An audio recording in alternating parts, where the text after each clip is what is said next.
So Bob gets drafted into the side as well. We get to heavyweight, we lose the tops Australia bat, and they got 400. We didn't bowl particularly well, and we dropped a few catches. But then it's our turn. We get rolled out for 170, 180, and then we're made to follow on, which was the last time the Australians have ever enforced a follow on. And 81 was the tipping point for them. So we go out and follow on. We're 70 for 7, still trailing massively. Graham Dilley came out to bat, sadly no longer with us. Anyway, we got the score up to 130 in front. The total, we thought, well, we need to take quick wickets if we're going to win this game. And at lunch they were 50 for 2, so only needing another 80 runs, 70, 80 runs. And we go out there. Bob Willis at lunch says to Mike Lilly, he said, Briers, can I come down the hill ahead of me with the wind behind me? And I'm quicker than Beefy. And I said, yes, he is, Briers, he's definitely quicker than me. 15.4 overs later, on the reel, for a quick bowler, 8 for 43. England win the game by whatever it was, a few runs. Go into the dressing room, and we had a young guy called Ricky Roberts who was over from Africa, South Africa. His father knew the secretary at Yorkshire, and he said, can Ricky do something at the ground? He said, yeah, of course he can. He said, I'll put him in with the England team. So for the England team, he was running around, bringing the food in, teas, whatever the boys wanted. End of the game, we thought they were going to win. They thought they were going to win. We had no champagne to have a toast to the victory. So I said to young Ricky, I said, Ricky, go across to the Australian dressing room. He's 14 years of age. I said, knock on the door, be polite, and just say, could we have a couple of bottles of champagne for the England team? But then he added on, because you won't be needing it. He came through the dressing room door horizontal. 2 bottles of champagne, 1 in each hand, did not spill a drop. Ricky Roberts went on to be, any golfers here? Went on to be Ernie Els's caddy to all his major wins. So that, I reckon, is all down to that week in the dressing room. But yeah, captaincy wasn't really for me. I'm better sergeant major than I am, or social. But yeah, no, so that was how it came and went. But at 24, when you get offered the highest accolade you can, captain your country, at 24 you don't say no. With hindsight, I should have said no, but I didn't. So there you go. The rest of the night, it's good history after that. I'd be really interested to know who was the best bowler that you faced throughout your career? Well, there were about 14 West Indians over a period of 20 years, and most of them were quicker than anything we had. And I remember one guy, Patrick Patterson, who luckily, this guy was extremely fast, faster than Marshall, faster than Roberts and Holding. And when he bowled, he came steaming, a big muscular guy. And the last thing you saw before he delivered was the sole of his boot, because he launched from hamstring. But and he launched from there, and he was bloody quick. And Gower came out to bat, and he'd had a big night the night before. It was a preview before the first test, so some of the guys didn't take it too seriously. So Gower comes out, and he said, what's happening? I said, oh, you've been watching a lot, haven't you? I said, Patterson's bowling is bloody quick. Oh, okay, yeah. Gower walks out, yeah, of course he is. Takes guard. Patrick Patterson came in, let this thing go. And all I can remember was watching the blood drain from Gower's face as he managed to get the bat about here, hit the top of the shoulder of the bat, went straight over first slip and 30 yards into the grandstand. He is now completely white. His son's been working on his body. And he comes on and he says, he is quick, isn't he? I said, yeah, I can tell you. He then joined the South African Rebel Tour, which was the best thing that ever happened to any England player. And we actually chipped in and got him a first-class ticket to South Africa one way, don't come back. But he was quick. But the West Indians were a fantastic team. In my opinion, probably the best that's ever played. One English, I said that at the press conference at the end of the series, and one of the English pressmen said, well, they can't be the best side in the world, they haven't got a spinner. And I looked at him, I said, seriously? When the hell's he going to roll? When you've got Marshall, Garner, Croft, Roberts, Holding, and a whole load of them lining up to come and kill us. It was, I have to say that was the best side, and to play against them was an honour. Viv Richards was a very good friend, and he's the godfather of my son, and we first met. I'd heard about how well Viv was doing in northern Somerset, at Bath, Lansdowne, and I was doing quite well down in the south, Yeovil and around there, of Somerset. So, never played against each other, never played with each other, and we got this call playing in the under-25s against Glamorgan. So is Viv. So I'm excited now, I want to meet this guy who's been breaking all the records.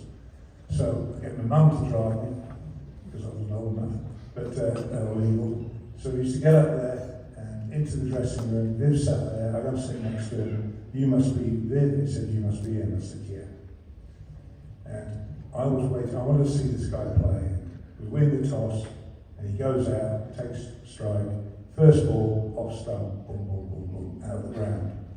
I went in, got some runs about 4 or 5, batting at 4 or 5, 60 or 70, something like that, but it was still a low total. And Viv said, come on, we're going to get motivation. I thought, this guy's got potential for captaincy. And of course, he went on to be a great West Indian captain. And he said, you open the bowling, Beefy? I said, okay. 4 overs for 38, not what he wanted. Wasn't my best day. He came on and said, oh, well, I didn't even know he bowled. And I would debate now whether he is actually a bowler. I mean, it's sort of, well, crap over the wicket right. Didn't do anything. 6 for 32 he got. We win the game, in the dressing room afterwards, he comes up and he goes, hey, Beefy man. He said, you get the runs, I'll take the wickets. Didn't quite work out that way. But we shared a house for 10 years, had a great time until the wives put stop to it. We played in a side that Somerset had never had before. 104 years of first class cricket, and he'd never won anything. And then Joel Garner arrived, some of the other boys came through, Vic Marks, Pete Denning, Brian Rose, all these guys, and we went on to be the most successful side in the next 10 years. And we had characters. I mean, people like Joel Garner, 7 foot. Yes, anyway, 7 foot. And put it this way, when we were in the plunge bath and when he came in, we got out. There's no way you got 8 pints of blood in that body. So, a bit embarrassing, so we got out. Thank you, see you did. Bye. Come on, Viv, let's go. Anyway, so Joel Garner was fantastic. We had a great team, and to go along and be lucky enough to play with someone like Viv and Joel and these guys, it lifted the whole dressing room. And so yeah, we went on, but they were good days. So tell us about some of the other characters that you played with or against in your career.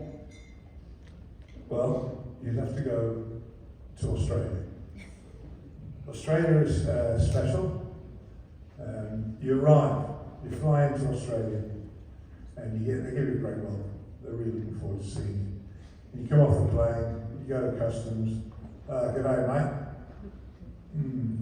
We'll open that bag. And you go again. Open the bag, close the bag. Get to the immigration. Oh yeah, give you a stamp, mate. You won't be here for 5 months, so will you? Get on the coach to go to the hotel. Coach driver. Oh yeah, mate. Got plenty of time off with you, lot, aren't I? Get to the hotel, checking in. Okay, mate, here for 5 days. You won't be here that long, will you? You get up to the hotel room, you turn on the television. There's this 6 foot little Lenny the lion, with his crown over here and his bulging eye, and this 8-foot kangaroo with gloves on knocking 7 barrels out of it. But when we wrapped up the test series after Melbourne, 3 straight sets won, all over, amazingly you went back to your hotel room, you turned the television on, and that advert had disappeared. They have one now for rugby league 3 months later. That's when you know you've beaten the Aussies. They are the most competitive people I've ever played against. Boxing Day, test match, probably the highlight of every cricket that ever been involved in one, English or Australian. They used to antagonise a little bit because they used to walk around with the ball and chain onto the field. Every time we got a wicket or runs, get them in handcuffs. Yeah. When you've got 100,000 screaming convicts, is there any Aussies in there? I thought Ian Chappell might have walked in. Anyway, no, that is the ultimate, to play the Australians in that environment. But to beat them, there's nothing better. But there are 24.5 million people on that enormous continent, and yet they have won just about every, women and men, just about every World Cup there is in those sports. Remarkable record, and the ultimate. And to be honest with you, if you stand up to them, which I definitely did, and give them as much, if not a bit more, they actually like that. They respect you for that. And that's what I enjoyed playing so much against them, because they were. But the characters, Lily, final test at warm-up before the test. England, typical Australia, you fly in, and they fly you into the East Coast. You play your first 2 warm-up games there, and then the final one, they fly you back over to Perth, 5 hours, 4-hour time change, into Perth. You get into Perth, you play the game. We were out there, and the boys, it's the final game before the test, and we played pretty well. The guys are sort of relaxing a bit. And it was when White Crusader was there for the America's Cup at Fremantle. And he met these guys, and they said, we'd like to bring you down, come take you down to the sheds, and meet all the guys. These are monsters. You know, I mean, Reacher, if you ever watched that program, is small. Anyway, these guys are there, and come down to the sheds. We couldn't go the first night, we went the second night. We bowled at WA, and we were 50 odd for 2. Not overnight. Well, we got to the sheds, and they laid you down between this trestle table, a bit like that, a bit longer, and I lie down this side, and their big rigger lies on the other side. And then you have a guy standing over, me first, a brandy bottle, the barrel, try and get as much as you can, it goes all over the place. Then it's his turn, then it was my turn, then it was his turn, and then I can't remember. But we invented Waterboy. So the boys get me back to the hotel, not feeling great, and left me in the bath, which I thought was unnecessary. Get to the ground the next morning. The physio was a guy called Laurie Brown, who used to be the physio for Man United. And Laurie, being a Scotsman, and immediately recognised my symptoms. So we're in there, and he said, look, boys, you go out and warm up, I'll keep Beefy here, I'll put some ice on his knee. Went straight on my head. Time to bat, boys get padded up, I said, come on lads, Gower and Lamb, yeah. Come on boys, bat, get into the afternoon, just play it out, and then I'll be fine. Anyway, 6 overs later, we are 63 for 4. And then I slipped down, so I'm not quite ready yet. Someone else went in. Another wicket went down, 2 balls later. I have to go out back. So I reluctantly go down the steps of the old lacquer, wandering out to the middle. And the Aussie boys were stood there in the middle. And they're looking at me, and I'm thinking, what's up with them? And I get further out, and Dennis Lee walked over, and he said, Beefy, mate, you'll find it a lot easier to play our bowlers if you have a bat.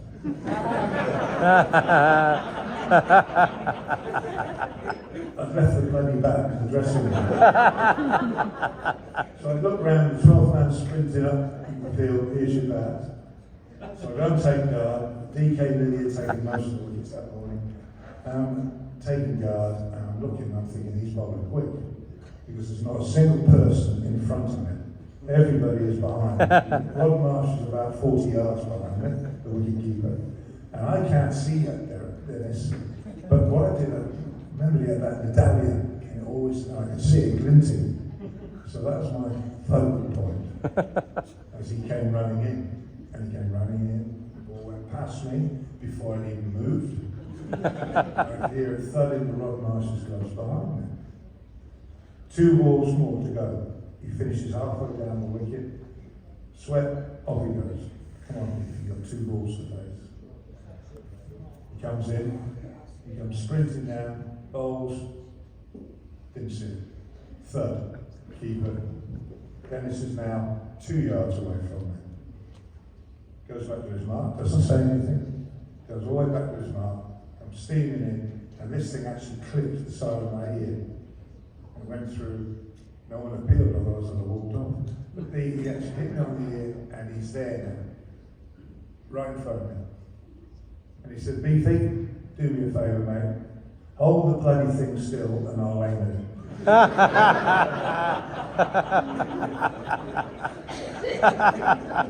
Not a big rat, really, is it? Anyway, that was our warm-up for the Test match. So, yeah. But, no, Australia, it's great. It's a great tour. The Ashes are coming up in November. I work over there for 5 months or so every year. And this is the big one. So, we'll see what happens. What about some of the mental figures that you've had throughout your career? Perhaps you can touch on some of that. Which? The mental figures that you've had. Oh, the mental. I thought you said mental. Well, I mean, that's But no, the guy that was instrumental to me in my early days was Brian Close, a legend. I like the usual alternative sportsman, Closey. Jerry played golf left-handed off 3 for you golfers, and then he swing around and play off 5 right-handed.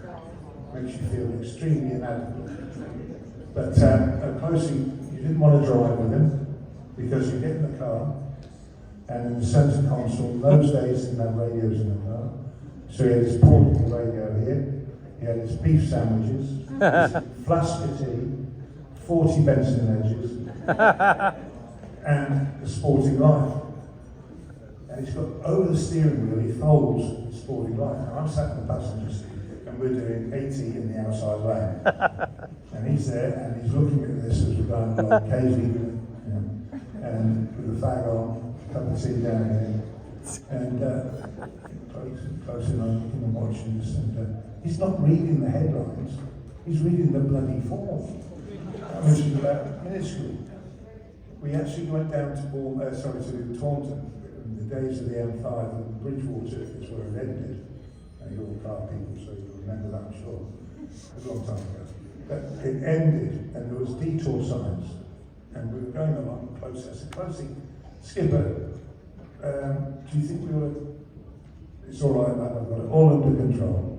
Off we go. He took off, 4 feet off the ground, the hole, big hole, the motorway just ended. There was no motorway. It's amazingly the car stayed upright, and we just freewheeled and slowly stopped. Closey never batted an eyelid. It was my fault for not telling him. But he was a big mentor. He never ever asked you to do anything he couldn't have hadn't done. And he was always the first to come and put an arm around you. The reason I gave you a bollocking for that was because you did this or that. But he would always come and be the first man there. So, yeah, he was probably as big a mentor as anybody. So I guess to finish, let's touch on some of the charity work that you've done. As that's obviously been a massive part of your life for many years as well. So why don't you tell us about some of the charity walks that you've organised and sort of the impact that they've had?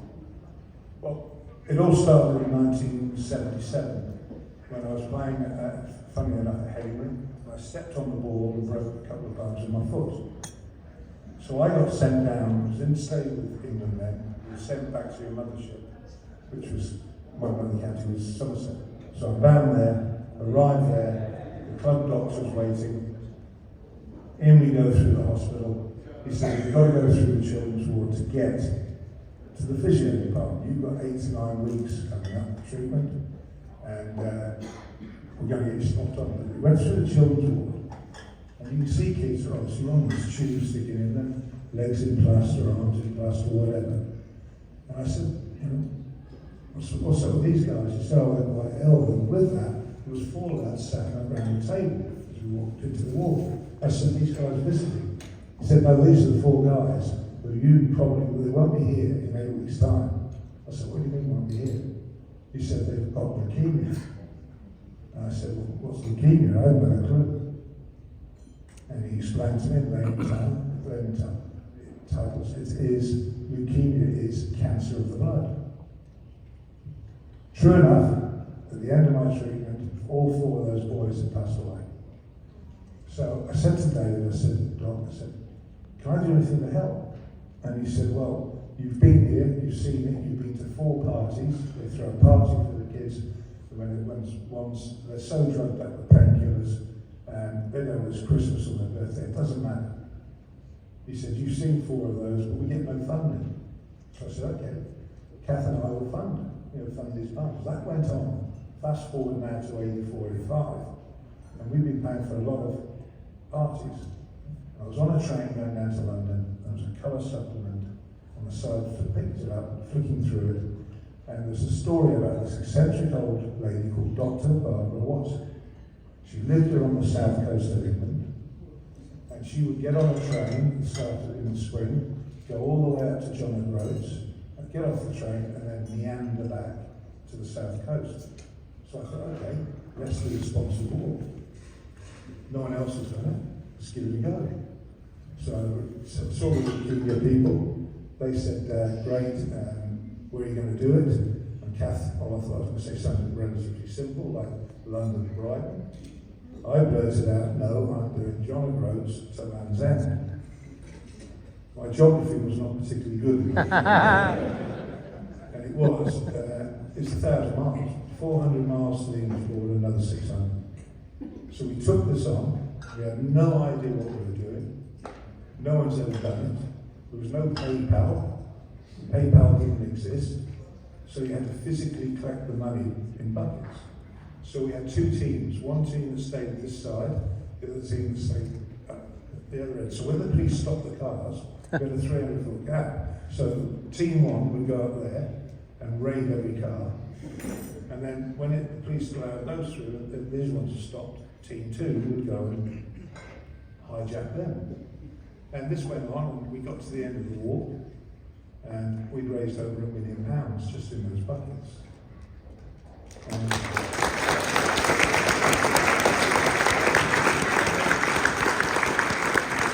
I was a big cheater with it because I had this bottle of orangeade, litre bottle, and we used to have all kinds of guests coming from sport and what have you. Most of them did an hour, and then they couldn't keep up, so they did an hour. And we were motoring at just under 5 miles an hour, which over 30 miles a day is pretty tough. Anyway, we had this bottle of fizzy orangeade. So as we go down there, it came out always about half an hour before the end. And we're going into wherever we are, going collecting the money, the old ladies be there putting the money in. Oh look, he's been a good boy, he's having his orangeade. What they didn't realise was 2/3 of that bottle was tequila. And we discovered very early on that tequila is magnificent because it kills everything, all pain from the neck down. Disappears. And I thought, well, I had one mishap. We got to a little place just outside Exeter, towards the end of the walk, and I overindulged. I got a bit excited. And went there, the Lord Mayor was stood there to come and shake my hand and say, welcome to our castle. And I said, it's very pretty. And I went to shake hands and I missed it because I was straight from there. It was one of those you start and you can't stop. And I was in. But we did the walk, we finished it, we've done 18 walks, we've done 10,500 miles on the road. That's London to Sydney. And I suggest you fly it. But that was the start of it. We rolled on, we did all these other walks. And what drove us on and kept us all going was the fact that when we did the very first walk, it's the 40th anniversary next year, When we did that 39.5 years ago, when we did that walk, children with the most common form of leukemia had a 20% chance of survival. We were able to announce after COVID, a year after COVID, that our research centre just outside Glasgow was able to say, great news, it's now 96% survival rate.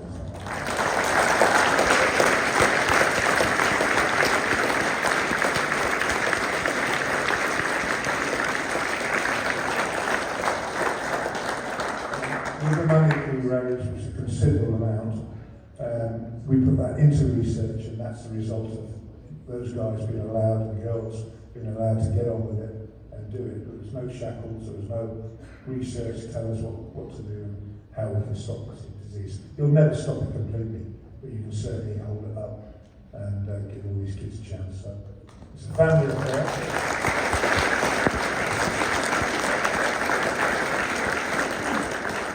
It's a family affair. My wife organised the first few walks, first 7 or 8, and then my daughter Sarah took over the rest.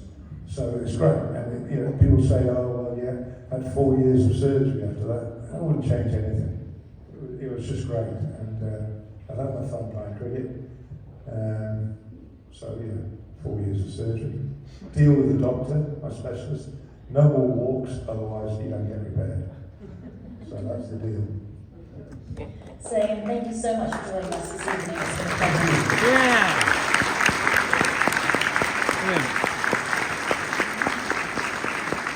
Can I just say that, Haley, thank you very much. I know that this is your debut.